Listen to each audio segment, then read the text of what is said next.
Okay. Hey, this is my sister Julia. Tell me what you do, Julia. I have my own bread baking company. So Um, I have like mini bakery, basically. yeah, so this is my sister Julia. She's my older sister. And then can you just provide some background about yourself and your business because you've been doing it for about like a year now? Oh, over a year. So one, I mean, baking in general has always been just like a passion of mine. And I say with starting any business, you have to love it. You have to be passionate about it because it's not only your job that you're waking up to do every single day, but it is your business and your livelihood.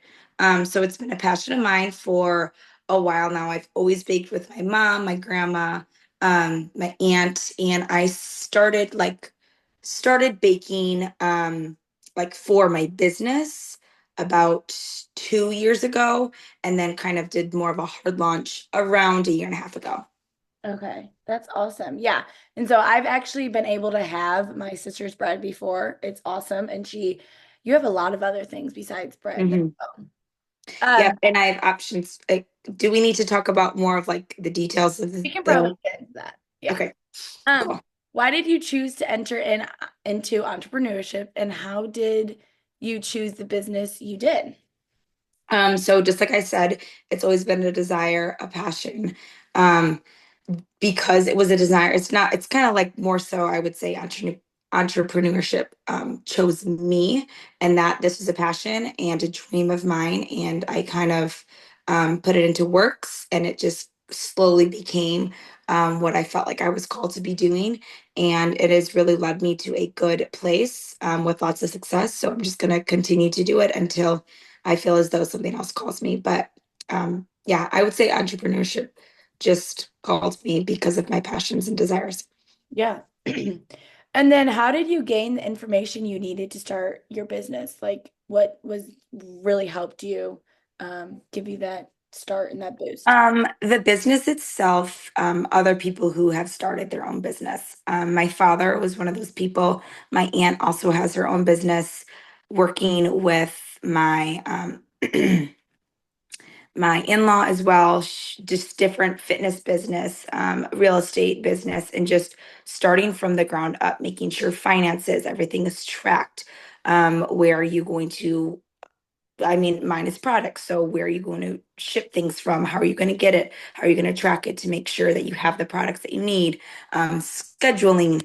And then as it continued to grow and grow, I feel as though my strengths beforehand were communication and building relationships with the people that I worked with. So then when hiring process started to happen and my business just began to boom in that way, um, I could really bring people in that way. And also because I had a desire knowing what to look for from those people.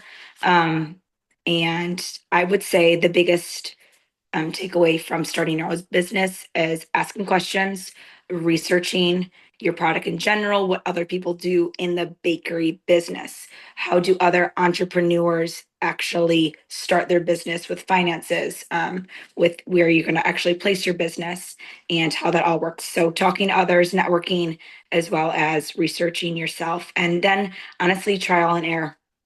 I have failed a time and time again, and I just continue to keep going.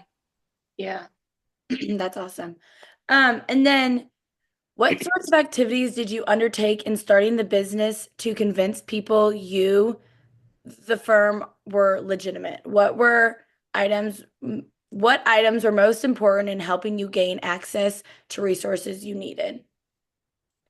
Honestly, I used my old job as a means to articulate and to actually like sell my product just right then and there.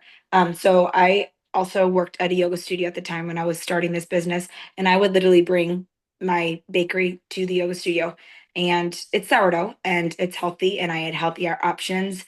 Everything is completely clean ingredients. So the way that I advertised it and marketed was to people that I knew were into the health industry. So I definitely marketed to people as well as I tried it or I had my website and my Instagram and all my followings up already so they could instantly get to me right then and there. And I'd say, hey, this is where you're going to be communicating with me. And then I gave them my product to see if they liked it or not right away. And it kind of skyrocketed from there just because I went to the people who I knew where the market would boom. So find your people that you know are going to be interested in your product. Yeah, that's awesome. Who did you consider the target market for your business? How did you determine this group to be your target market? So Um, kind of thing. yeah, the same thing. Just people that I knew that were into health, as well as honestly, I take my bakery to the farmers market. So you already know the kinds of people that are there. So I would take my business to where I felt best that people were into health, because that's what my business was about. Yeah. Um, and then how does your company reach its target market? What types of marketing activities have you undertaken or plan to undertake as you continue reaching and retaining your customers? Word of mouth for sure, social media, and mutual friends. I mean, I've had people reach out and say, "Hey, they've tried my bread. They are now my clients." So it's really just word of mouth, social media, and yeah, those are the two biggest things that I would say actually has have helped. And then how did your firm's project sales for the business prior to startup? How did you set the price for your product or service? Again, I researched lots of other bakeries around. I'm from Indianapolis, so what are other bakeries doing in my vicinity? What is online? What do people do? Just, I mean, even in what is bread on at a supermarket that is sold, and how can my compare, as well as then I would look at my own ingredients and how much I'm spending for so and so, and kind of see as how am I going to make a product out of this. How did you develop the financial plan for the firm? Where did you find numbers to help you determine whether or not the venue would be profitable? Did anyone help you figure out this information? Yes, absolutely. Again, my dad is very much into finances, so he helped me out. Um, as well as my brother-in-law helped me out just with the first time ever, like not the first time ever, but it was a lot of financing issues, or not issues, but getting together like a spreadsheet of all my products. In the beginning, it was super simple, and I kind of wanted to start tracking where my money was coming, um like the chunk of the majority, and how I can just continue to build upon that. So let's say my plain was the biggest, as well as my cinnamon swirl product. How could I continue to see that growth and consistently make that money by looking at my spreadsheet, and looking at the product again and how much of a production I was making. Um, and so I again, I forgot the question now, but I asked a lot of people to help me. A lot of it was just, again, other people that were are in their own business and how they did it, as well as he's in finance and is a finance advisor or something financially. And he was like, let me just help you, made a spreadsheet for me. And I plugged in all my numbers that I needed. And then it's kind of just grown from there. How did you finance the business? In other words, did you require your own savings or investment slash loans from others? Were these difficult to obtain? Was the process of obtaining financing different than you had anticipated? Yeah, so at the time, again, I was working at a yoga studio, so I put my own money into it completely.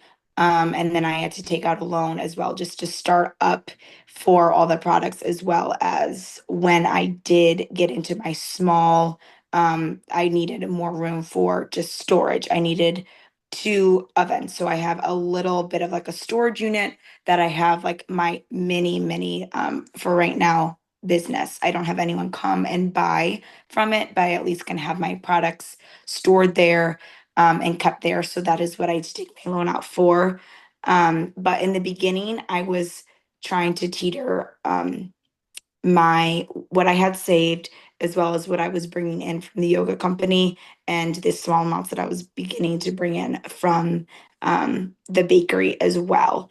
And then once I quit my job, I knew that I just had to continue with those trends of my business.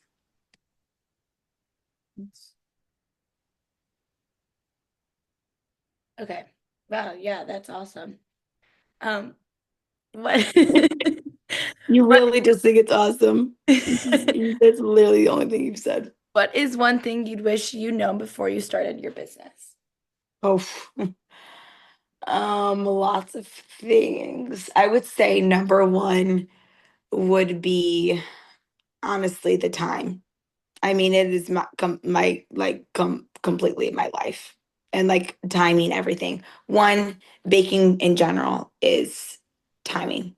Like I'm in the sourdough industry. So if you know anything about that, you have to time when your product is going to rise, the temperature, how long it's going to take. What if it doesn't rise in time? What are you going to do then? And trial and error, as well as when the time got out of hand, that is when I had to reach out and get someone for a marketing team to get my product out there. And now I don't do anything hands on with the marketing. Everything is put out there on my website, on my social media, to get that to the word out. And she goes around to just different companies and communities, as well as periodically we'll take out to the farmers market. So having help definitely saved me from that. But honestly, just the time. I mean, sleepless nights of making sure that things are all squared away because now it's my livelihood. Yeah. And I feel like I remember right when you did start it, like the difference of you were always being like, oh my gosh, I have to go home and start like feed my bread. And now Oh, yeah, I like had it's so no social life. full time. Yeah. Um, So now I have to share one of my business concept. And then I have to tell you my 30-second pitch, and then you can give me feedback and what you think about my idea. So my entrepreneur business that I would love to create in my future time would be a yoga and Pilates studio. I've always really been interested in that for about like 3 years. And I would love, whenever I find out where I want to live, to open up a place and also have an attachment to that, um, to be like a place of like either coffee or smoothie or like health kind of good food, drinks. Agree. Yeah. Um, and then maybe some sourdough in that as well. But really, I've always just wanted to open up my own like yoga or Pilates studio. So is that your pitch? Mhm. Okay. Um, and then what I would just give you any feedback Yeah, for like starting on me starting that up. I would say again, I hear you say it's always something that you've dreamt of. That dream and passion is definitely very important. Continue to like just see if that's really something you want to do for the rest of the life for the rest of your life. Even so, like for a big chunk of your time, like it becomes your entire life. Like how much do you really love what yoga and Pilates means to you now? Um, and another advice would be if you just do it, I would say start to talk to people in the industry before you even begin. Like, I wish I would go back and kind of talk to others about what a bakery, like running a bakery, is like. Um, and I had one more piece of feedback. Oh, I know we talked about like reaching out to others. And if you're not sure of where the yoga studio is, also being a part of that industry, it is huge, huge, huge to know the trend. And if you're really going to be meeting, because people are obviously going to be coming to you, I can kind of come to them through like a farmers market or bringing it to a yoga place. Can't necessarily bring yoga. I mean, you could start by just teaching it, but the business itself, placing it in an area, I think location is a huge, huge, huge deal. Even in bakery, when I start to think about where I'm going to place my actual bakery, that is a huge thought of mine. So for yoga, just location, your passion, and talking to someone both beforehand would be my three big. It means it's, yeah. Yeah. Okay, so we covered everything. Thank you so much for taking the time out of your busy day to meet with me today and hear more about your business in bakery and sourdough.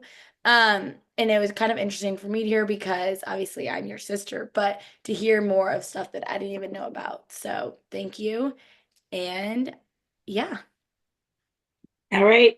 all Talk right. to you later. See you Bye. soon.